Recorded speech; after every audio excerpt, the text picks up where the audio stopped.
आपका MP academy में। और ये 20 अगस्त 2017 का शिफ्ट 1 का पेपर है। पार्ट एक पेपर को हम 4 पार्ट के माध्यम से करते हैं। पेपर बहुत बड़ा है, आपको भी मालूम होगा। 4 पार्ट के माध्यम से, तो पार्ट 3 में ऑलरेडी अपलोड कर चुका हूँ, ये चौथा पार्ट है। इसमें हम साइंस एंड सिंपल अर्थमेटिक को सॉल्व करेंगे। ठीक है, बिना देरी किए चलिए स्टार्ट करते हैं। क्वेश्चन नंबर 1 है, 60 छात्रों की एक कक्षा में यदि 2/3 भाग लड़के हैं तो लड़कियों की संख्या निकालो।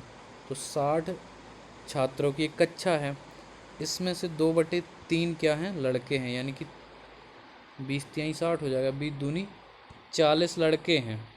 ठीक है, 40 लड़के हैं, तो लड़कियां कितनी बची? टोटल 60 थे, 40 लड़के हैं, तो 60 में से 40 को क्या कर दूं मैं, माइनस कर दूं, यानी कि जो 20 आ जाएगा, लड़कियों की संख्या क्या हो जाएगी, 20। ऑप्शन नंबर डी राइट हो जाएगा। नेक्स्ट क्वेश्चन है, देखिए अपन को सिर्फ क्यूब रूट निकालना है। तो मैं आपसे पहले भी बता चुका हूँ, फर्स्ट पेपर से बता रहा हूँ कि 25 तक के स्क्वायर और 20 तक के क्यूब याद करना ही है, ये कंपलसरी है। ठीक है, इस क्वेश्चन को सॉल्व कर लीजिए। 216, देखो क्यूब रूट निकालना है। ठीक है, 216 इंटू 125 का क्या हो जाएगा? 216 6 का क्यूब है तो 6 बाहर करो, 125 5 का क्यूब है तो 5 बाहर करो, आंसर आ जाएगा 30। ऑप्शन नंबर सी, ये ऑप्शन नंबर 3 30 आंसर हो जाएगा। नेक्स्ट क्वेश्चन है, यदि एक संख्या और उसके 1/3 भाग का योग 24 है तो संख्या ज्ञात करो। तो संख्या को x मान लेना है सीधे से। x + x/3 बराबर कितना दिया हुआ है? 24 दिया हुआ है। ठीक है, इसको क्या करेंगे, इसका एलसीएम ले लो, 1 कर लो, तो ये जाएगा 4x, है ना। 3x, यहाँ पर 3 आएगा तो 3x और 1x 4x हो जाएगा। ठीक है, यहाँ पे 4x आ जाएगा, और ये 3 जो है, ये लघुत्तम का 3 यहाँ जाएगा तो यहाँ पे मल्टीप्लाई हो जाएगा, तो 24 कितना होता है, 72। ठीक है, तो x का वैल्यू कितना आ जाना है, 4 एकम 4 और 4 अट्ठे 32, 18। x का वैल्यू कितना आ जाएगा, 18। सिंपल क्वेश्चन है। चलिए नेक्स्ट क्वेश्चन है, सिंपल सा गुणनखंड निकाल देना है। गुणनखंड 10वीं क्लास पहुंच जाइए, 10वीं की यादों में। x² + 3x - 40 का निकालना है क्या, गुणनखंड। इस बीच वाले पार्ट को ऐसे 2 भागों में डिवाइड करो, मतलब बांट लो, जिससे मल्टीप्लाई करो तो 40 आए, और उनको जोड़ो या घटाओ तो 3 आए, 3x आए। ठीक है, गुणा करो तो -40x² आए, और जोड़ो या घटाओ तो प्लस का 3x आए। तो देखो ऐसी कौन सी संख्या होती हैं, मैं लिख देता हूँ यहाँ x², यहाँ पे मैंने लिखा 8x, माइनस में लिख दिया 5x, 3 नहीं 5x लिख दिया, -40। तो देखो 8 में x में से 5x जाएंगी तो क्या आ जाएगा, धन का 3x, और अगर मैं इनका मल्टीप्लाई करूँगा तो 8 पंचे 40, 40x², जो कि हमको चाहिए था, 40x² आ जाएगा। ठीक है, तो इससे x कॉमन करो तो क्या आ जाएगा, x + 8 माइनस इससे 5 कॉमन कर लो, यहाँ आ जाएगा x + 8। ये जो दोनों है ना, ये सेम होने चाहिए तभी सही होता है। ठीक है, तो कॉमन क्या निकल आएगा, हमारा जो फैक्टर है यानी कि गुणनखंड क्या आ जाएगा, एक आ जाएगा x - 5 और एक आ जाएगा x + 8। ठीक है, चलो ऑप्शन देख लेते हैं, x - 5 और x + 8। तो ये ऑप्शन नंबर हमारा 1 है ना। ऑप्शन नंबर 1 है, x - 5 और x + 8। +1/p = 8 और p³ + 1/p³। अगर आप इसको सर्च करेंगे यूट्यूब पर तो 100+ आपको तरीके मिल जाएंगे, है ना। लेकिन जो बेसिक तरीका होता है एग्ज़ाम में वो काम आता है। ठीक है, तो अपन को क्या, कौन सा तरीका, अगर एक शॉर्ट ट्रिक से करना हो तो मैं वो भी बता देता हूँ। देखो शॉर्ट ट्रिक क्या होती है, p + 1/p = दिया है अगर a। ठीक है, चलो x से बता देता हूँ, हाँ p से ले लो चाहे x से। अगर ये a है तो अगर इसका स्क्वायर निकालना, p + 1/p², तो ये हो जाएगा a² - 2, सिंपल। ठीक है, और अगर क्यूब निकालना है तो p³ + 1/, पी क्यूब बराबर क्या हो जाता है कि ए क्यूब माइनस 3a। बस अपना जो एमपी पुलिस कांस्टेबल है वो पी के क्यूब तक ही पहुंच पाएगा, है ना। पी के क्यूब तक अगर गलती से पहुंच जाएगा तो पी क्यूब प्लस 1/, पी की घाते 4 प्लस 1/p4 तक पहुंच सकता है। ठीक है, तो अपन को क्या करना है कि या तो आप इनको याद रख लो, ये वैल्यू दी रहती है, मतलब इनमें से कोई सी वैल्यू दी होगी तो अपन आसानी से निकाल सकते हैं। फिर बाकी के जो आगे के हैं इनके मल्टीपल होते हैं, जैसे ये है p plus 1/p, P square plus 1/p²। अब इसका मल्टीप्लाई करो तो क्यूब आ जाता है ना। इसका मल्टीप्लाई करें, अगर इसको सॉल्व करें तो पी स्क्वायर, ये पी स्क्वायर प्लस 1/p² है। इसके इसमें अगर पी स्क्वायर प्लस 1/p², 4 वाला निकालना हो, पी की घाते 4 प्लस 1/p की घाते 4, तो इसकी सहायता से निकल आएगा। 6 का फिर 3 और 2 की सहायता से निकल आएगा। तो ऐसे निकल आते हैं, लेकिन अपन को 3 तक के लिए तो याद करना ही होगा। इसका मान याद रखो a, इसका a² minus 2, a³ minus 3a।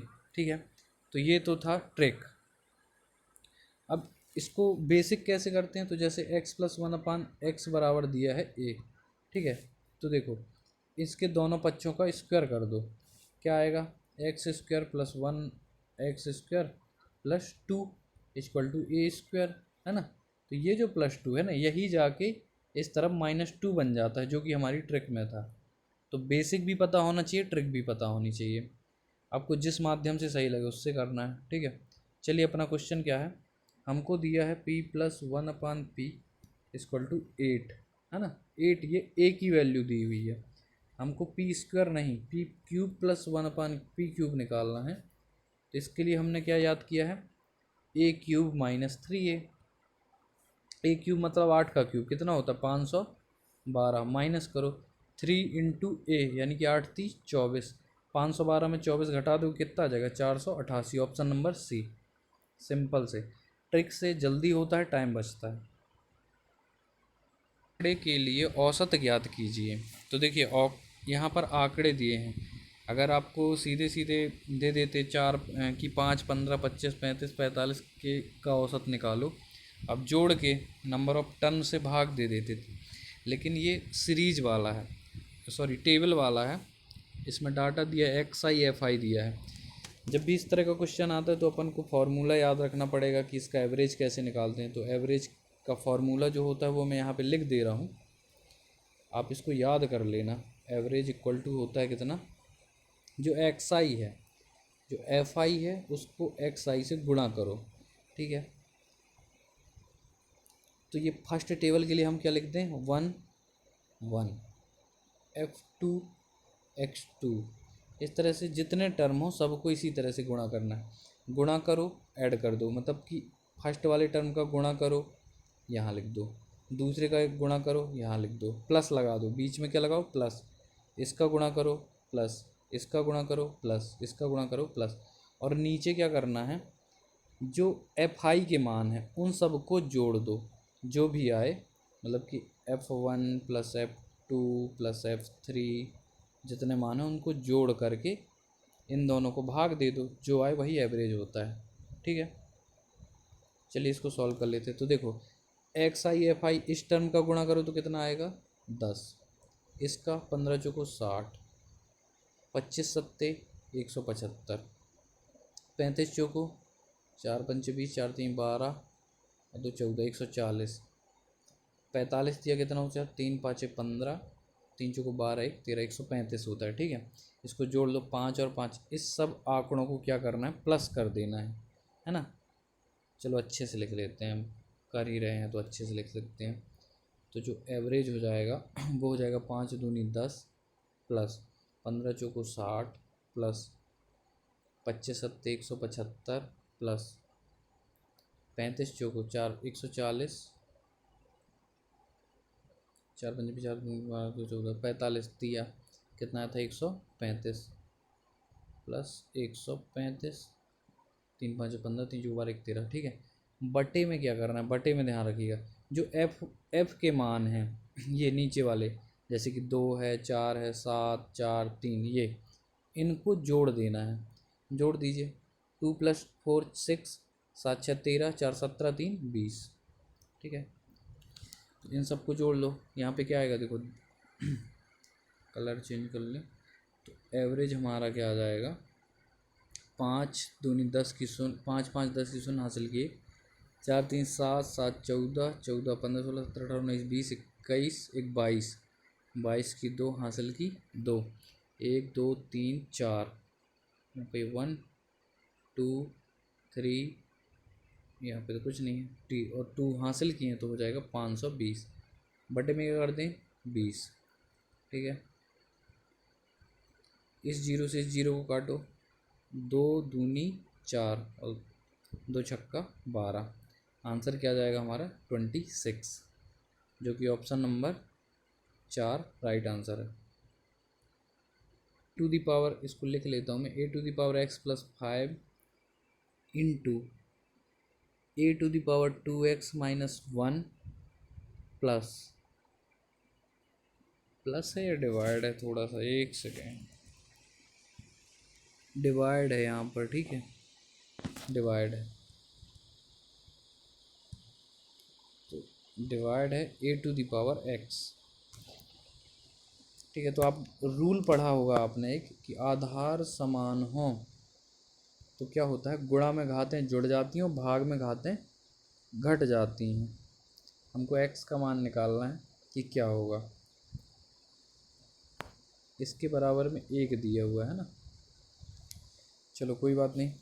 तो a⁴x + 5 और 2x - 5 है, मतलब ये जो आधार समान है तो घातें जुड़ जाएंगी, यानी a आ जाएगी x + 5 धन 2x - 1, और ये एक बटे में x है ना, तो इससे हम बाद में निपटेंगे, अभी पहले ऊपर निपट लेते हैं।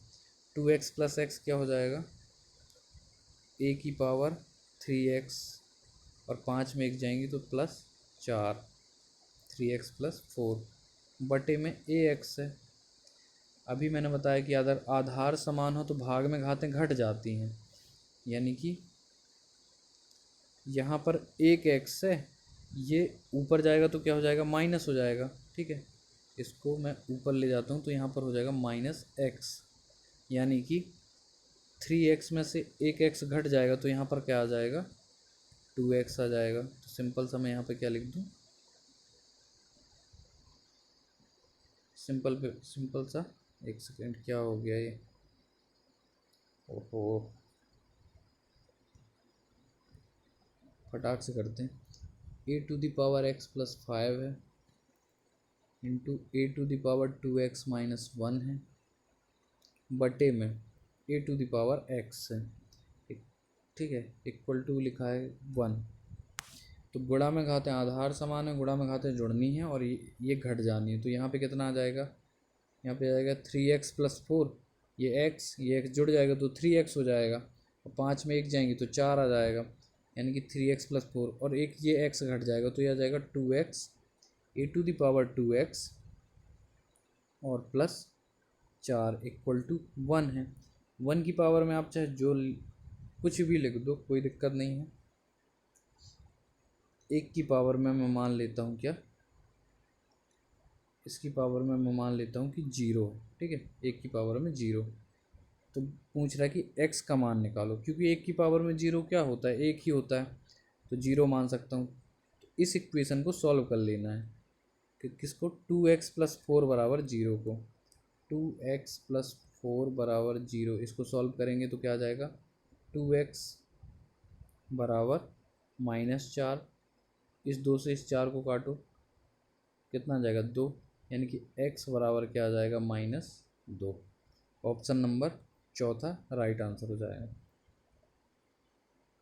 नेक्स्ट क्वेश्चन है, ये वायु से गुणसूत्र कहाँ स्थित होते हैं। आप सभी को पता है नाभिक में होते हैं, है ना, न्यूक्लियस में। क्रोमोसोम्स कहाँ पाए जाते हैं, तो वो पाए जाते हैं न्यूक्लियस यानी कि नाभिक में। नेक्स्ट क्वेश्चन है हमारा, निम्नलिखित में से कौन सा घर्षण द्वारा आवेशित नहीं किया जा सकता है, क्या है, निम्नलिखित में से कौन सा घर्षण द्वारा आवेशित नहीं किया जा सकता है। क्वेश्चन को थोड़ा सा समझना है, आवेशित नहीं पूछ रहा है, ठीक है। तो नेक्स्ट क्वेश्चन है, निम्नलिखित में से कौन सा घर्षण द्वारा आवेशित नहीं किया जा सकता है। राइट आंसर है कॉपर रॉड। कॉपर रॉड को घर्षण द्वारा आवेशित नहीं किया जा सकता है। बाकी ग्लास रॉड को कर सकते हैं, प्लास्टिक कलम को कर सकते हैं, एक फुलाया हुआ गुब्बारा है, गुब्बारे को कर सकते हैं। नेक्स्ट क्वेश्चन है, देखिए एक संख्या के वर्गमूल का 2 गुना 42 है, ठीक है। तो किसका दुगना 42 होगा। 21 का दुगना 42 है। और इसका ये किसका वर्गमूल है। तो ये 441 का वर्गमूल है। सिंपल सा, जिसको स्क्वायर याद है तो वो 1 सेकेंड में कर देगा इसको। Option number B right answer हो जाएगा। कौन सा, कम कंपाउंड हाफ ईयरली यानी कि चक्रवृद्धि CI का क्वेश्चन है। इसमें बोला है कि 1.5 वर्ष के लिए निवेश की गई कितनी धनराशि 4% वार्षिक ब्याज दर पर 1,32,651 हो जाएगी यदि चक्रवृद्धि ब्याज 6 माही हो। तो आपको मालूम होगा कि 6 माही में अगर गणना होती है ब्याज की तो समय का डबल कर देते हैं, यानी जो 1/2 यानी कि 1.5 वर्ष था, इसका दोगुना करेंगे तो कितना हो जाएगा 3 वर्ष, ठीक है। और जो रेट है, रेट का क्या करते हैं आधा, कितना हो जाएगा 2%। तो टाइम ये है, रेट ये है, ठीक है। चलिए, तो रेट क्या थी हमारी 2% हो जाएगी अगर 6 माही है। 2% को मैं अगर रेशियो में लिखना चाहूँ, सॉरी फ्रैक्शन में लिखना चाहूँ तो 1/50 लिख सकता हूँ, यानी इसका P क्या हो जाएगा 50 पहले साल के लिए। और 1 रुपये मिलता है ब्याज के रूप में। तो अमाउंट कितना हो जाएगा, ये प्रिंसिपल है, यहाँ अमाउंट है 51, ये पहले साल के लिए। दूसरे साल के लिए भी प्रिंसिपल 50, अमाउंट 51। तीसरे साल के लिए 50, अमाउंट 51, ठीक है। अब इनका मल्टीप्लाई कर लो, तो इसका मल्टीप्लाई करेंगे 51 51 51 का, तो ये आ जाएगा कितना 1,32,651, 1,32,651 ये आ जाएगा। और इसका मल्टीप्लाई करोगे तो 55 25 पंचे 125 और 1 2 3 जीरो आ जाएंगे इसमें, ठीक है। इस तो जो कि देखिए अमाउंट कितना दिया हुआ है 1,32,651, और यहाँ पे भी अमाउंट आया क्या 1,32,651। तो यानी कि ये वैल्यू सेम है, इस पे मल्टीपल 1 है तो इसका भी मल्टीपल 1 जो हम होगा हमारा प्रिंसिपल हो जाएगा, यानी कि 1,25,000 हमारा प्रिंसिपल हो जाएगा। और यही हमको ज्ञात करना था, बताया ना अभी। क्वेश्चन है, अधिकांश जीवाश्म ईंधनों में क्या होता है। तो इसमें होता है त्वरित दहन, वो जल्दी जलते हैं, है ना। आपने देखा होगा विस्फोट नहीं होता, ये जो पेट्रोल है डीजल है इसमें विस्फोट नहीं होता है, यानी कि ऑप्शन 3 गलत। स्वतः दहन, अपने से नहीं जलने लगते हैं, उनको आग की ज़रूरत होती है। अपभ्रंशन भी नहीं होता है, तो ऑप्शन नंबर 3 यानी कि त्वरित दहन सही आंसर हो जाएगा। चलिए, मेंसुरेशन से एक हमारा क्वेश्चन है कि यदि एक समांतर चतुर्भुज की आसन्न भुजाएं 4:5 के अनुपात में, समांतर चतुर्भुज कैसा होता है, ये एक आयत ही होता है, ठीक है, आयत होता है, बस इसके विकर्ण बराबर नहीं होते ना। चलिए, ये हो गया समांतर चतुर्भुज हो गया। इसकी आसन्न भुजाएं, इसको मैं मान लेता हूँ 4x, 4:5 में, तो इसको मैंने माना 4x, इसको मान लिया 5x, ठीक है। तो ये भी कितनी होगी 4x, और ये कितनी होगी 5x होगी। इसका परिमाप दिया है आपको 180 सेंटीमीटर। तो परिमाप क्या होता है, सभी भुजाओं को जोड़ दो, 4x 4x 8x, 8 5 13, 13 5 18x, मतलब इसका परिमाप कितना है 18x, जो कि गिवन है कितना 180। 18 से इसको काटोगे तो यहाँ पे 10 आ जाएगा x का वैल्यू, ठीक है 10। तो इसकी क्या निकाला था भुजाएं, अगर x का मान 10 है तो चौड़ाई कितनी हो जाएगी 4 × x, 4 × 10 यानी कि 40, और लंबाई कितनी हो जाएगी 5 × 10 यानी कि 50। ठीक है, ऑप्शन नंबर 40-50, ऑप्शन नंबर ए राइट आंसर हो जाएगा। देख लेते हैं, ये है 40 सेंटीमीटर क्या हो जाएगी विड्थ और 50 सेंटीमीटर लेंथ। चलिए नेक्स्ट क्वेश्चन है, कौन सा यौगिक अम्ल नहीं है? तो देख लेते हैं, HCl गैस, तो आंसर ही दे दिया उसने। तो HCl गैस, जो HCl गैस के फॉर्म में होती है वो अम्ल नहीं होती है ना। तो इसका राइट आंसर क्या हो जाएगा HCl। बाकी देखिए HCl विलयन अम्ल है, NH4OH विलयन अम्ल है, NH3 अमोनिया भी अम्लीय होता है। ये क्वेश्चन तो सेपरेट आता है कि अमोनिया कैसा है, तो अम्लीय होता है। NH4OH विलयन कैसा होता है, अम्लीय होता है। क्वेश्चन है कि नदी के किनारे खड़ा व्यक्ति पानी में मछली देखता है तो उसे मछली दिखेगी मूल स्थिति के ठीक ऊपर। देखा होगा आपने, पानी में अगर सिक्का डाला है तो लगेगा कि बहुत पास में है, लेकिन अगर उसमें आप पैर डालेंगे तो बहुत गहरा होगा वहाँ पर। ऐसा क्यों होता है? तो ये होता है पूर्ण आंतरिक परावर्तन के कारण। किसके कारण? पूर्ण आंतरिक परावर्तन के कारण होता है। नेक्स्ट क्वेश्चन है, एक समचतुर्भुज का क्षेत्रफल क्या होगा जिसके विकर्ण 18 सेंटीमीटर और 12 सेंटीमीटर है? समचतुर्भुज का क्षेत्रफल क्या होता है? तो 1/2 D1 गुणे D2, जहाँ D1 क्या है, इसका पहला विकर्ण और D2 दूसरा विकर्ण है। ठीक है, सिंपल सा फॉर्मूले पर मान रख दो, क्या जाएगा 1/2। D1 का मान कितना दिया है 18, D2 का मान दिया है 12। 2 से काटोगे 2, 2 9 जा 18 आ जाएगा, यहाँ पे आ जाएगा 9, और 12 का गुणा करोगे 9 में तो आ जाएगा 108, 108 सेंटीमीटर स्क्वायर। ऑप्शन नंबर ए। चलिए नेक्स्ट क्वेश्चन है, 48 घन सेंटीमीटर आयतन वाले घनाभ की लंबाई, चौड़ाई, ऊंचाई क्रमशः 3, 2, 1 है, तो उसका पार्श्व पृष्ठीय लेटरल सरफेस एरिया निकालना है। ठीक है, तो सबसे पहले क्या दिया है कि 48 घन सेंटीमीटर है ना आयतन। तो घनाभ का आयतन क्या होता है? तीनों भुजाओं का गुणनफल है ना। तो मैं इन तीनों भुजाओं का गुणनफल करता हूँ। इसको मानते हैं, एक को मान लेते हैं 3x, एक को मान लेते हैं 2x, और एक को मान लेते हैं x, क्योंकि 3:2:1 में दिया है, बराबर दिया है 48। तो ये जाएगा 6x³ बराबर 48। इसको काटो 6 8 48, x का वैल्यू आ जाएगा 2। ठीक है, x का वैल्यू 2 आ गया, तो हमारी जो भुजाएं हैं वो कितनी आ जाएंगी? ये 3x 2x x थी, तो हो जाएगी 6 4 एंड 2। अब हमको क्वेश्चन में देखिए क्या पूछा, lateral surface area, total surface area नहीं, लेटरल। तो ये क्या होता है 2 into height, 2 into height, L into length into width, यही होता है। मान रख दो, 2 इंटू हाइट क्या है 2 सेंटीमीटर, लेंथ कितनी है 6, विड्थ कितनी है 4। तो ये कितना हो जाएगा 6 4 10, और ये 2 दूनी 4, यानी कि 10 गुणे 4 कितना आ जाएगा 40 centimetre square. Option number A. ठीक है, ये फॉर्मूला याद रखिए, 2 into H L into B. इसको भी थोड़ा समझ लेते हैं, ये क्या होता है लेटरल सरफेस एरिया। तो ये देखिए ऐसे होता है 2 into H L plus B.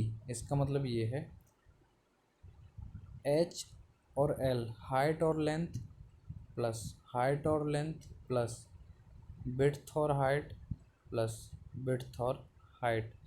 मतलब यहाँ पे कहीं पे भी आपको लेंथ के साथ, एक लेंथ के साथ विड्थ नहीं दिखेगी। इसका मतलब क्या है, नीचे का जो एरिया है उसको नहीं लिया गया। ये नीचे का एरिया होता है ना, लेंथ इंटू विड्थ ये वाला, और एक जो ऊपर होगा, क्योंकि ये घनाभ है, एक यहाँ पे ऊपर बनेगा इस तरह वाला। तो ना तो मतलब घर को देखेंगे, अगर आप जिस रूम में बैठे होंगे उसमें जहाँ टाइल्स, नीचे वाली टाइल्स लगी होंगी वो नहीं लेना है, ना ऊपर वाला जहाँ छत है वो नहीं लेना है। उन दो को माइनस कर दिए तो वो हो जाता है क्या, लेटरल सरफेस एरिया। अगर ये गलती से भूल भी जाए, है ना, तो ये याद रखिएगा कि छत को छोड़ दो और फर्श को छोड़ दो, बाकी का निकाल लो। तो हाइट और लेंथ क्या होती है, हाइट होती है ये वाली, लेंथ होती है ये वाली, और ये क्या है, विड्थ और हाइट है, विड्थ ये है, हाइट ये है। सिंपल सा इस इन दोनों का गुणनफल करके एरिया निकलता है, उसको बोलते हैं लेटरल सरफेस एरिया। घरेलू फिटिंग में प्रयुक्त होने वाले सभी बिजली के तारों पर एक प्लास्टिक कवर चढ़ा होता है, क्योंकि प्लास्टिक क्या होते हैं, विद्युत के कुचालक होते हैं। विद्युत के कुचालक होते हैं कौन, प्लास्टिक। नेक्स्ट क्वेश्चन है, निम्न में से सबसे बड़ी कोशिका चुन लो। तो अपन को मालूम है तंत्रिका कोशिका, मानव शरीर की सबसे बड़ी कोशिका क्या है, तंत्रिका कोशिका, नर्व सेल।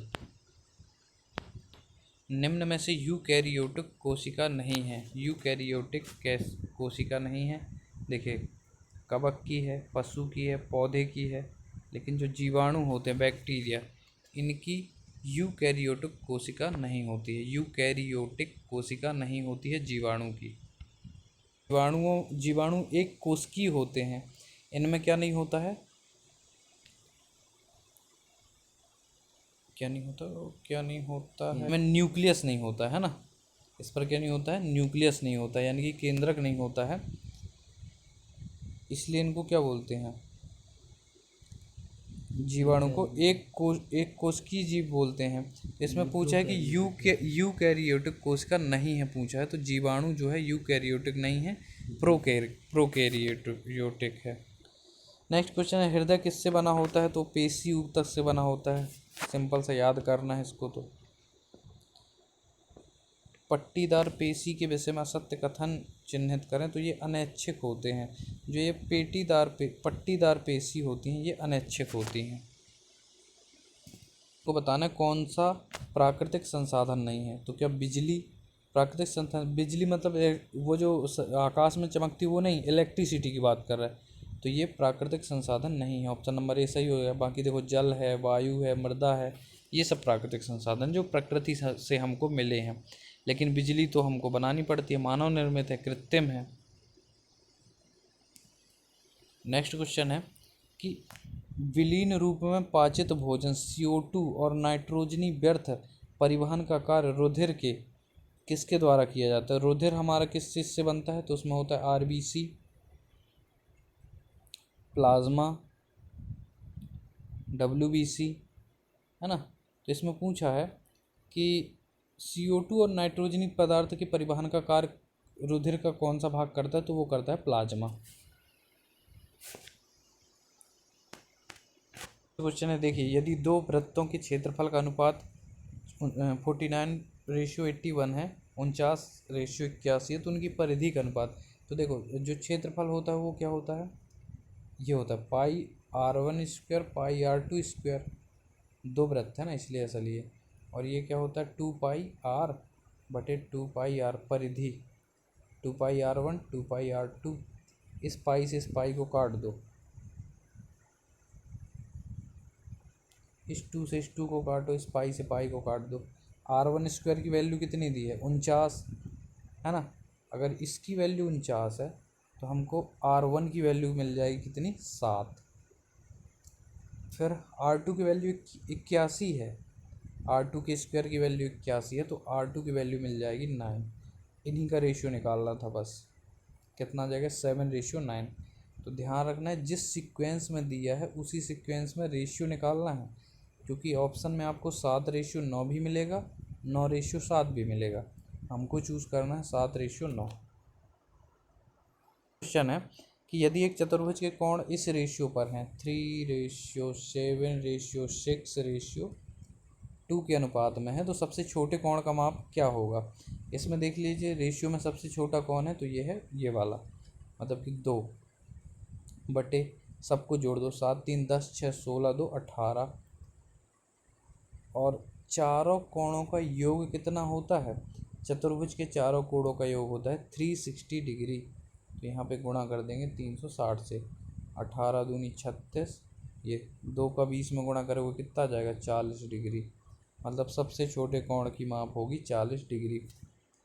अब कुछ लोगों को ये समझ में नहीं आया होगा कैसे किया है, तो देखो कैसे किया है। रेशियो को जोड़ दो, 7 3 10 6 16 2 18, ठीक है 18। रेशियो को जोड़ दो और तो 18 आ रहा है, लेकिन वास्तविक में अगर चारों कोण को जोड़ दो तो आता है 360, ठीक है। इसको काट दिए तो एक की वैल्यू आ जाएगी कितनी 20 डिग्री। अगर एक की वैल्यू 20 डिग्री है, इस सबसे छोटे कोण 2 की डिग्री 2 की वैल्यू क्या हो जाएगी 2 गुणा 20 यानी कि 40। जैसे समझ में आए वैसे। आंसर से मतलब है कि आंसर आना चाहिए और एग्ज़ाम में बनना चाहिए। नेक्स्ट क्वेश्चन है कि यदि एक सोफ़ा सेट का विक्रय मूल्य 10% छूट पर, ठीक है 10% की छूट पर, तो 10% का मतलब क्या होता है 1/10, मतलब कि जो हमारा क्रय मूल्य है यानी कि सीपी है वो 10 रुपया है, लेकिन इसका मार्केट प्राइस कितनी है 11 है, ठीक है। छूट सहित, सॉरी यहाँ पर मैंने गलत लिख दिया, 10% की यहाँ पे छूट है ना, तो 10% की यहाँ पर छूट है, इसको हम लिखेंगे 1/10। तो जो हमारा मार्केट प्राइस होगा वो होगा 10 रुपये, और सेल कॉस्ट प्राइस यानी कि क्रय मूल्य, इसमें 10 रुपये का 10 रुपये लिखे थे, यानी कि मार्केट प्राइस कितनी थी 10 अंकित मूल्य थी, और उस पर छूट मिली 10% की, तो यानी कि एक की छूट मिली, तो ये कितने का मिल गया 9 रुपये का। अब ये बोल रहा है कि जो इस 9 की यानी कि कॉस्ट प्राइस की ओरिजिनल वैल्यू वो है 9,000 रुपये, तो 9 में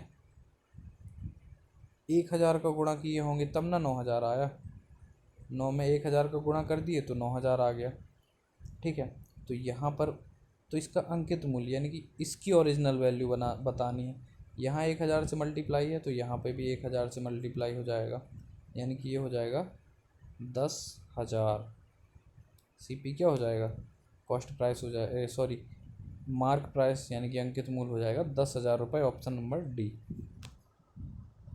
कि वाहन के पहियों में खांचों को क्यों बनाया जाता है, तो घर्षण में वृद्धि के लिए, ताकि आप छिटल के गिर ना जाएं, है ना। चप्पलों में भी जूतों में भी देखा होगा तो खांचे बने रहते हैं, वो गिरने से बचाने के लिए। ज़मीन और आपके पैरों के मध्य घर्षण बल को बढ़ाने के लिए, उनकी घर्षण वृद्धि करने के लिए खांचे बनाए जाते हैं। नेक्स्ट क्वेश्चन है कि प्रयोगशाला में जीवाणु संवर्धन के लिए प्रयुक्त अगर माध्यम का स्रोत कौन है, तो वो है लाल शैवाल। जीवाणु का अगर संवर्धन करना है तो उसके लिए लाल शैवाल लगती है। अगर आप किसी म्यूजियम में जाएंगे और वहाँ पर जीवाणुओं का संवर्धन हो रहा होगा, ठीक है, म्यूजियम या लैब में जाएंगे तो वहाँ आपको लाल शैवाल देखने को मिल जाएगी। अगर आपके कॉलेज में जीव विज्ञान या प्राणी विज्ञान विभाग है तो वहाँ जाके देख सकते हैं इसको। चलिए आज का हमारा आखिरी क्वेश्चन है, विद्युत बल्ब का तंतु निम्न का बना होता है, तो इसका राइट आंसर है टंगस्टन। 10,000 से ज़्यादा बार ये क्वेश्चन आ चुका होगा मेरी आंखों के सामने, जितने मैंने पेप सेट लगाए हैं उसमें टंगस्टन, ये विद्युत का फिलामेंट, विद्युत बल्ब का तंतु या फिलामेंट किसका बना होता है, तो वो बना होता है टंगस्टन का। चलिए इसी के साथ अपने वीडियो को समाप्त करते हैं। हमने पूरा पेपर जो है सॉल्व कर दिया है, और ये कौन सा पेपर था, तो ये था 20 अगस्त 2017 का शिफ्ट 1 का पेपर। नेक्स्ट मिलते हैं अगले वीडियो में, जो कि होगा 20 अगस्त का शिफ्ट 2 का पेपर होगा, ठीक है। इसको हमने 4 पार्ट में कंप्लीट किया है, और इसकी प्लेलिस्ट उपलब्ध है, आप चाहें तो देख सकते हैं। इससे आपको अपनी तैयारी को आंकने का और ख़ासकर इस चीज़ का पता चलेगा कि क्वेश्चन कहाँ से बनते हैं, ठीक है। बने रहिए हमारे साथ। जय हिंद, जय भारत, है ना।